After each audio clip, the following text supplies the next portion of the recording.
He was the founder of Rite Aid. It is one of the largest convenience store chains in the world. Is closing its doors for good. Rite Aid is shaking up its leadership ranks and slashing 400 corporate jobs. A merger between two of the nation's largest drugstores has fallen apart. Walgreens scrapping its takeover for Rite Aid and instead will buy about half of its stores. Analysts say the FTC may still have concerns about consolidation. Rite Aid founder Alex Grass has died. Grass started the company in 1962. Rite Aid is once again seeking bankruptcy protection. Stores are set to stay open during the restructuring. The struggling drugstore just emerged from bankruptcy last year. Rite Aid stores are expected to close starting this month.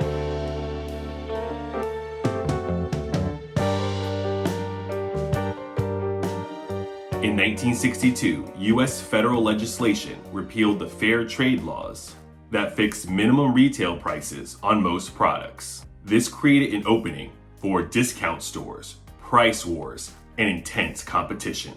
Alex Grass jumped on this opportunity. In 1962, in Scranton, Pennsylvania, he opened Thrift D Discount Center.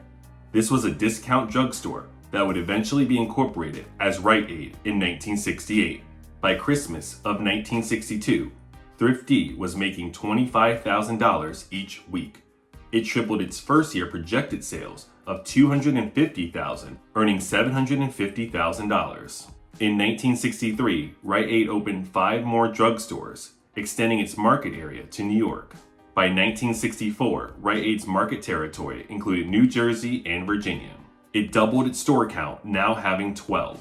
The total number of employees were 200. In 1965, Rite Aid entered Connecticut and its store count rose to 25. Rite Aid made its first acquisition when it bought Philadelphia-based Martin's, which had 11 stores.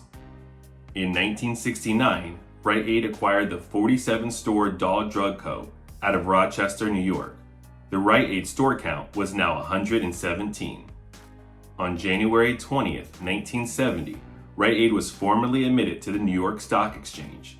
They began trading at $25 per share with 2.8 million shares outstanding. They officially changed their name to Rite Aid Corporation.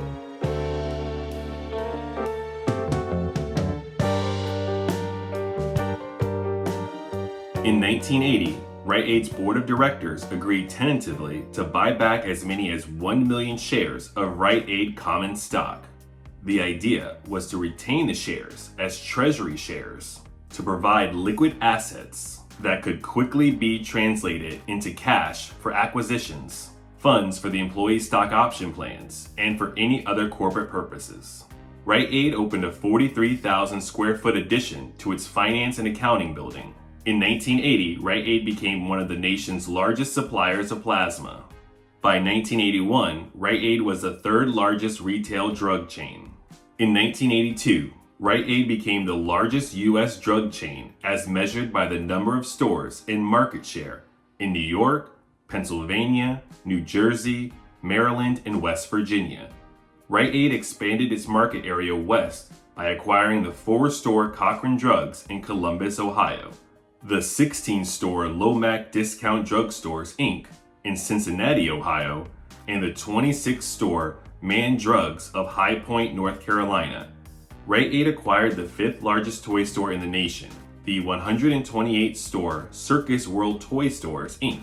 Rite Aid opened store 1000 in Durham, North Carolina. In 1983, Rite Aid sales exceeded $1 billion. The company was listed on Forbes magazine's top 500 companies in both sales volume and number of employees. Rite Aid was now the largest drugstore chain in the Northeast.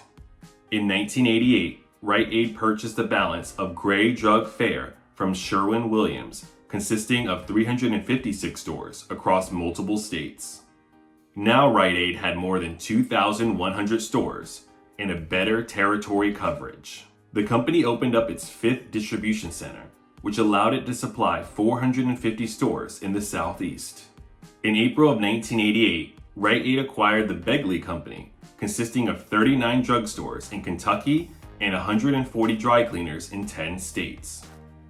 In 1989, Rite Aid finalized a deal with Super Rite Foods Holding Corporation to sell its 46% interest in Super Rite Foods Inc. Rite Aid also acquired 99 People's Drug Stores and 18 Lane Drug units. In September of that year, it disposed of its 46.8% equity in Super Rite Foods for $18.37 million, with a positive cash flow in excess of $40 million. That same year showed record sales for Rite Aid. Its revenue of $2.87 billion for this 53-week fiscal year represented a 15.4% increase from the previous 52-week fiscal year. Company earnings continue to absorb the cost of the enormous acquisitions made in 1987.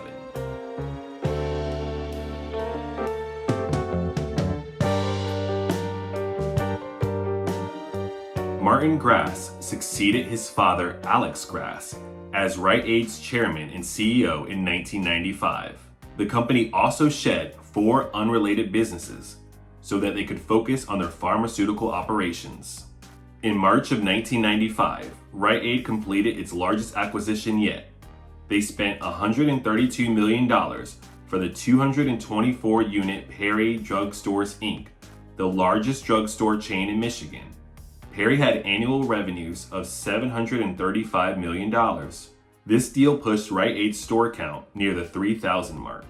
By mid-1995, Rite Aid's market value, once $1.3 billion in 1993, reached about $2.5 billion. Rite Aid set out to open, expand, or renovate nearly 1,000 stores over a 3-year period. In 1996, Rite Aid continued to restructure its business to operate bigger and more profitable drugstores. In June, the company purchased Taylor Drugs, a chain of 34 stores operating in Louisville, Kentucky. Rite Aid, already the largest drugstore in the state, now had a bigger lead on the market.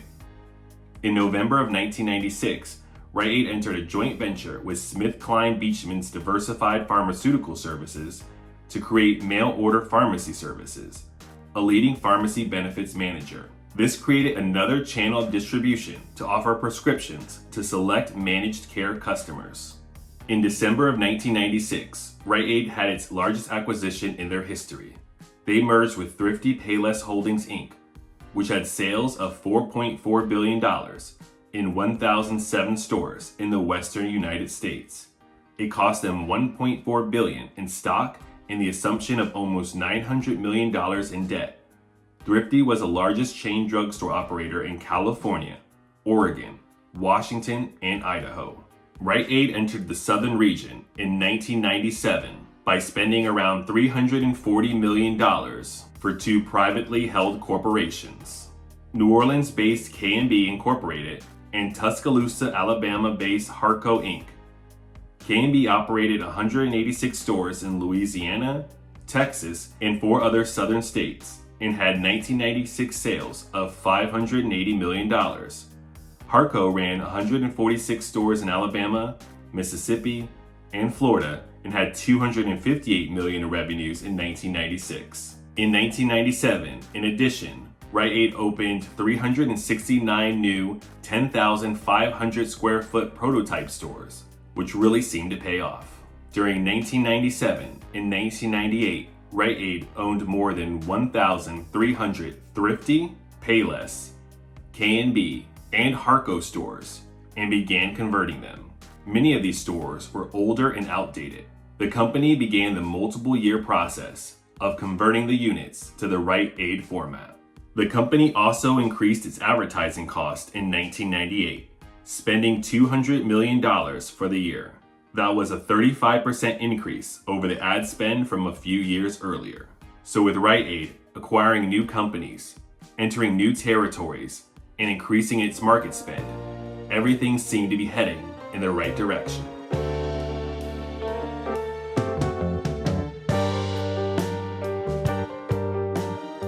Here is some information from SEC.gov on the Rite Aid Accounting Scandal.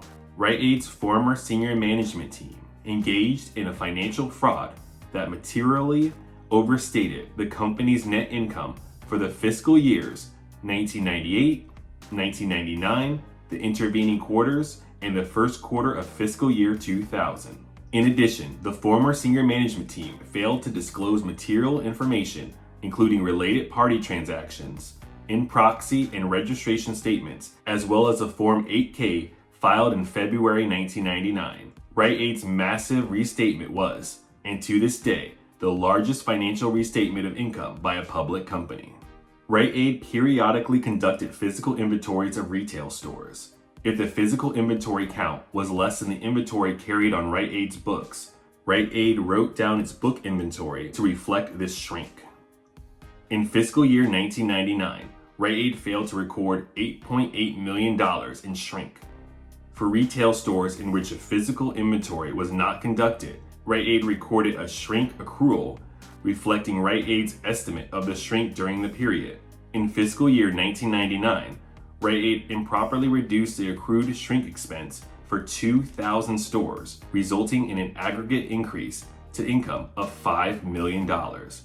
As a result of this improper accounting for shrink, Rite Aid's pre-tax income for fiscal year 1999 was overstated by $13.8 million. These executives included former Chief Executive Officer Martin Grass, son of founder Alex Grass. The former executives admitted to grossly overstating net income from 1997 to 2000 through multiple schemes.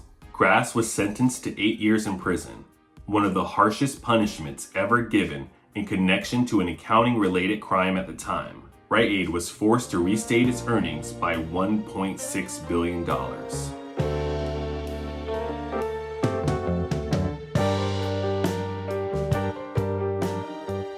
In need of new leadership, Rite Aid turned to hypermarket superstore Fred Meyer's former executives. Mary Sammons came to Rite Aid Corporation as its new president and chief operating officer in 1999. Robert G. Miller took over as the drugstore chain's chairman and CEO. Miller was tasked with handling the crucial financial restructuring for the troubled drugstore chain. Some thought that Rite Aid filing for Chapter 11 bankruptcy was inevitable. Under Miller and Sammons' direction, the company not only avoided bankruptcy, but also managed to spark up sales and drastically improve operating results. Sammons closed underperforming stores. By 2001, the company improved to such a level that Chain Drug Review named Sammons its Chain Drug Retailer of the Year for 2001.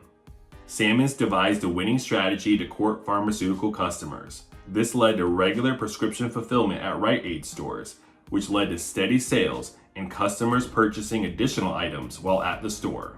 Once the ship was righted, Miller stepped down as CEO and passed the baton to Sammons. This happened in 2003. In early 2004, the company posted its first quarter of profit after many years of losses. In 2006, Rite Aid was the nation's third largest drugstore chain. Then they announced that they would buy the US Eckerd and Brooks operations of Canada's Jean Coutu Group Inc. for about $2.55 billion in cash and stock.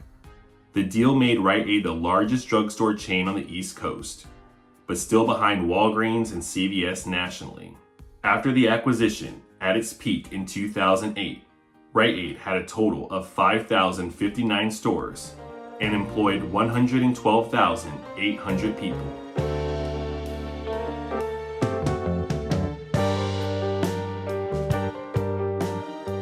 In June 2010, John Stanley was promoted from Chief Operating Officer to Chief Executive Officer.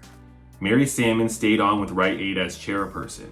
Ken Martindale, who was previously co-president of Pathmark, was named Chief Operating Officer. In late 2015, Walgreens Boots Alliance, WBA, agreed to acquire Rite Aid and its 4,600 US stores. The deal was expected to close in late 2016, but after 15 months of negotiation and several regulatory issues, WBA abandoned the original deal. In June 2017, when it was blocked by the FTC for antitrust concerns. Eventually, WBA ended up buying just over 2,000 Rite Aid stores, 600 of which it then closed. Just 3 weeks before it was set to go to trial, Walgreens Boots Alliance agreed to pay $192.5 million to settle a class action lawsuit raised by investors who claimed they were misled by the company about the likelihood of a successful 2015 merger with Rite Aid. The majority of stores were rebranded as Walgreens. 600 stores were closed, most of which were Rite Aid stores within a mile of an existing Walgreens. In March 2018, a revised deal was finally approved, and Rite Aid agreed to a $4.3 billion deal for Walgreens to purchase 1,932 Rite Aid locations and 3 distribution centers. In 2018, Albertsons Companies, parent company of supermarkets Albertsons, Safeway, Jewel Osco, and Acme, reached a merger agreement with Rite Aid to create a combined company that would generate as much as $83 billion in 2018 revenue. However, later in 2018, they called off the merger in the wake of investor criticism. The announcement came the evening before a shareholder vote on the deal scheduled for August 9, 2018. In October 2018, a former Rite Aid vice president of advertising and 2 co-owners of New Vision Graphics Inc. pleaded guilty to a $5.7 million kickback scheme defrauding Rite Aid. James W. Pilsner, the former vice president of Rite Aid, pleaded guilty to vendor kickback and tax evasion charges. He was charged with 1 count of wire fraud and 1 count of federal income tax evasion.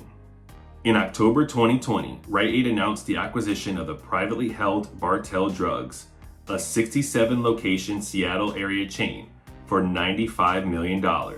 In 2023, Rite Aid was told that they failed to meet the New York Stock Exchange's continued listing standards. They were no longer in compliance with New York Stock Exchange standards on minimum stock price and market capitalization.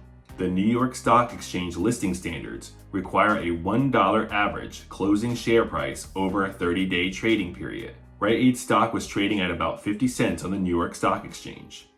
This was after reports had already surfaced that Rite Aid, at the time, in $3.3 billion of debt, may close 500 of its 2,200 locations and file Chapter 11 bankruptcy.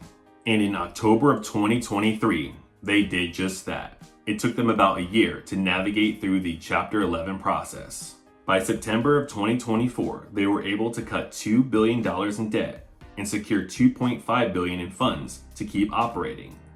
They announced the closure of about 154 stores. More than 800 stores closed since the initial bankruptcy announcement at the end of 2024. In May of 2025, they filed for bankruptcy again. They said they were looking for a buyer, and refiling the Chapter 11 bankruptcy would help them in that process. The company said it would keep its stores open during the bankruptcy process.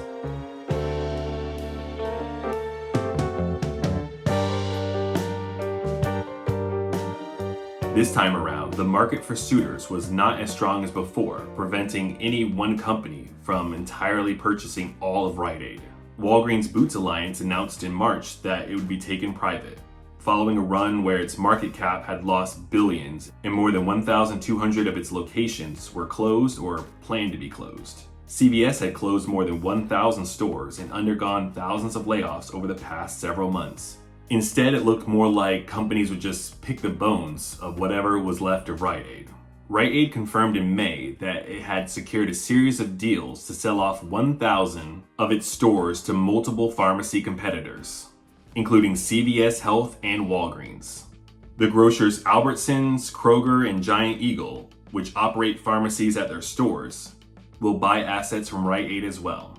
Rite Aid will also sell some of its pharmacy and Bartell drugstores in Washington, Oregon, and Idaho to CVS. As of this filming, it has not been announced that Rite Aid will close all of its stores. In early June, the Rite Aid website had 1,222 open stores listed. As of July 23rd, it shows that 385 stores are still open throughout the US.